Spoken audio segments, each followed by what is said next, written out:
Good Pechaksha morning! We discussed how history education should be taken place. Here is some scene of class. This is Japan, US, UK, and South Korea. So today, we like to talk about the result of our survey and discussion comparing with South Korean education. We choose Japan and South Korea because we studied some topics about South Korea in the class. At first, I like to talk about history education in South Korea. They normally learn history from middle school. In class, teachers give their lessons and students just listen to teachers. And also they study history for exam, same as Japan. They learn pre-modern history more than contemporary history, but exam covers 30% of pre-modern history and 70% of contemporary history. Next, I like to talk about textbook. They use government-approved textbook from elementary school to high school. And they give weight to national history. Then, let's pick up an example to know the difference. It's Japan's annexation of Korea. From 1994, Japan made 3 agreements with Korea and take diplomacy, finance, domestic affairs, and military. Then, an incident triggered annexation. Japanese President Hirohito Ito was killed by An Ju-kun, who is a member of a Korean resistance. Japanese government used this fact to control Korea in 1910. Contents in Japanese textbooks are only what I said. However, Japan has argued with Korea about it is legal or not. In 2001, international conference about this annexation was held, and it was considered legal. But the controversy after the annexation was almost eliminated from Japanese textbook. On the other hand, there are some different words of the fact in South Korea textbook. South Koreans don't think that was legal annexation. They think Japanese government eliminated their own cultures, so they have a negative opinion about it. So we both have different opinion about the historical background. So we think it is trigger of the dispute about annexation. But now, in field cultures, we both communicate with each other. Some Japanese like South Korean drama and fashion, and Japanese anime is very popular in South Korea. So we import and also export cultures.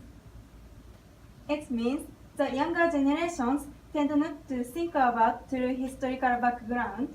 They are just enjoying kind of music and fashions, so it looks like they have good relationships. Many Japanese young people like South Korean culture, like K-pop. South Korean young people also like Japanese culture. Then does this mean these two countries really made peace? Maybe the answer is no, because some people in both two countries tend to dislike each other. The reason is there is misunderstanding about history between South Korea and Japan. The people were taught biased history in school.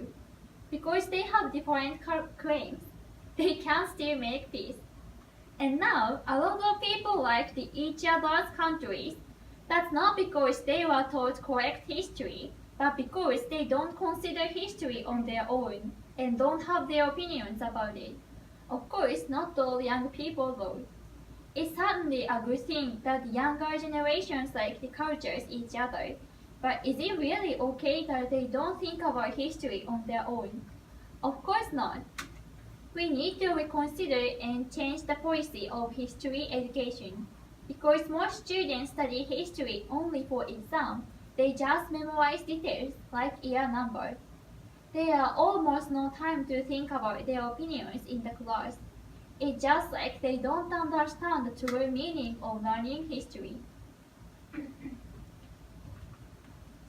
Okay, we need to think about this question to improve history education. What is the true meaning of learning history? To find the answer of this question, it's necessary for us to reconsider history education. So we discussed this question a lot. It's very important for us to learn history because it's the first step for globalization, such as having global filters. Also, learning history gives us chances to think about problems around us. So, how should history education be taken place? We think history education needs to be reformed. It means being critical and introducing global history. We found 3 necessary points to improve history education. Eliminate bias, think deeply, and share ideas. It's really important to know the fact, to always think why did it happen, to exchange ideas in the class, and to share different ideas from other countries. In this presentation, we focus on history education. But what do we really want to tell through this presentation? It is, learning history makes it possible to learn from the failure in the past, to understand the current situation of the world, and to make the future better. Why don't we make better future by learning history? Thank you for listening.